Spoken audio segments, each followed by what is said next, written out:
Let's discuss the popular program Remind. It used to be called Remind 101, but if we go to Google,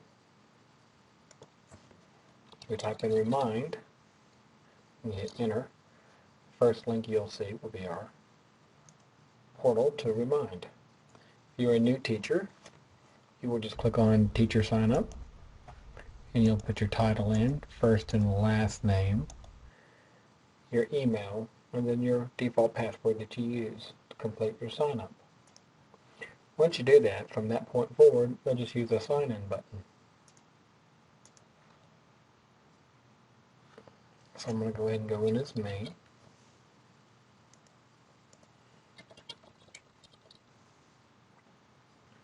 And I presently have 2 classes. So let's just talk about the layout first.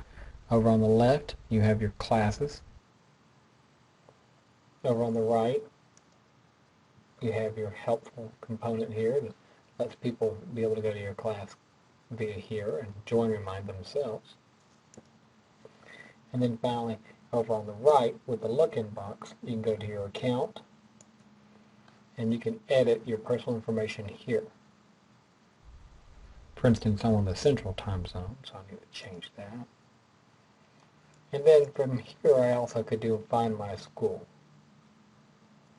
So the demographics, your email, your title, you could change it if you had made a mistake. And this is where you will find your school, and this is where you could change your password. Now to go back to where you were, just click on the word Remind next to the little component here, and you're good to go. So I have 2 classes, and I'm going to create a class now. And for the group of teachers I work with this year from Troy Elementary, I'm creating a new one. So I'm going to click on Add a New Class, and you get 2 dialog boxes to choose from. The first will name the class, and I'm going to call it Troy Elementary 2014. And then in the class code box, I'll have to put something that hasn't been used yet. I'll put in Troy ELE 2014. Can't be over 10, so let's just try 20 ELE 14. It gave me that. You have to do a trial and error to determine which code you can use. If you're a college instructor and you had an EDU 360 class, this might be an easy way to put it in as well. And now I just have to hit Add. And my class is ready to go, and it's just showing you 3 options for students or parents to join your class. The first one is you can email this link right here, and then people, all they have to do is plug in their phone number. The second method is to show the full screen presentation. If you click on it, this can be on a big screen TV, a smart board, whenever you have your open house, and parents can come by and they can just subscribe to the class by texting to that number that message. Okay. And then the third option is to download the PDF. This is a downloadable PDF where I can print it. I can first save it, then I can print it and put this in all the handouts for the students to take home to their parents. So these are easy ways to do it. One more quick thing is if they don't have a smartphone, they can do option 2 here, where they can get subscriptions instead of through their phone, but through their email, so they can get information sent home. I have some teachers finding that it works good if students register for both. I know that sounds strange, but one option you have with Remind now is you can send handouts. And the ability to send handouts, it's nice on the phone, but they want to be able to print them and be able to edit them and view them. It's a little bit easier to do on a PC. And that's how they get it through their email, a little easier. But that's pretty much the basis behind the start of Remind. We're going to go over how to send a message and all the other elements in just a minute, but that's how you set up your class and how you get your courses. And you can add multiple classes if you like. And you can send more. You can send a message to more than one class at a time if you like as well. We're going to cover that in the next few videos.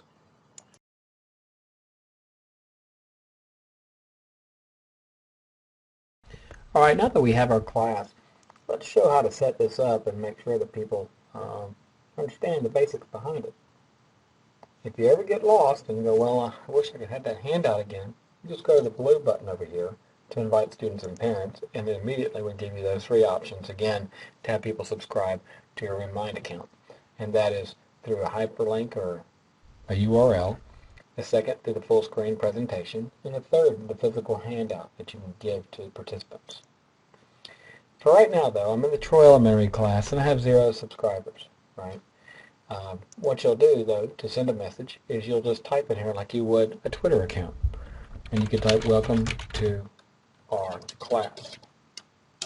Notice that it does have spell check, which is a great feature in case you accidentally send something out to people with a language error, and it gives you a nice check.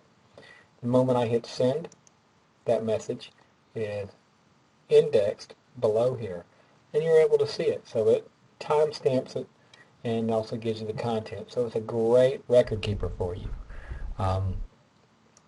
You can send different kind of messages, and you can also drop URLs in here. So let's say that I'm in a class, and this is my website. Let's say that this is my website for my class, and I wanted people to have this.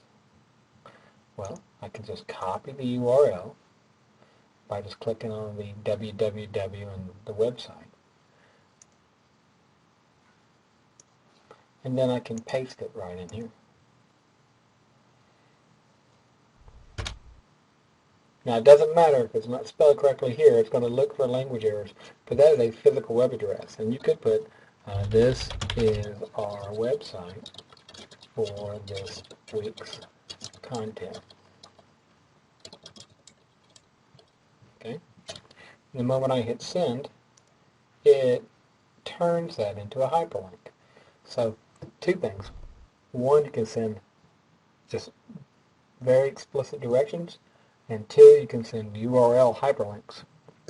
And you can do this in different formats. You can do it in real time, which is send it now, they get it now, or you can time those events. Really like the schedule for later. So let's say that looking forward to working with everyone tomorrow. Let's say I need to send that out, and I was going to a school, and let's say I was going to be there on the 8th or the 7th, and I want to send a message out on the 6th. I can send it on the 6th, and I can send the time in which I want it to go out as well. And so let's just say I want to hit them about 7 o'clock at night, and this will let me tell them, looking forward to working with them tomorrow, and I can put in this message, Thursday.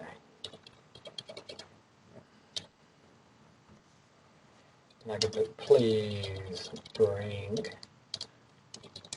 your rosters with you. Notice the number over here going down every time I put a letter in. It's just like Twitter. You have 140 characters that you can use anytime, any way you want, but that's your cap. That's as far as you can go. So the moment that I hit schedule, that message will be sent out to people on Thursday. So it's just a nice one to do. Now, if I want to edit that message, I can. Did you see what it did do? I go down here to where it says edit, it pulls it back up. And now I can change that schedule date to the 4th if I want it. So it's not in stone. Alright, and then I can hit save. So I can change these if it's not the way I like it. I can edit again, and I can also remove it. Alright, and just delete it and cancel. And now that message will not be sent. And cancel will work from down there as well. So that will remove a message whenever you need it not to go out as well. Well, that's your type of messages. The final one is to add a handout. If I click on the paper clip, and let's say I chose my handout that I wanted to send, my communication tools, I can say, this is our handout. If I hit send, that will send my message with my handout as well. So that's how you send the various types of messages on Remind 101.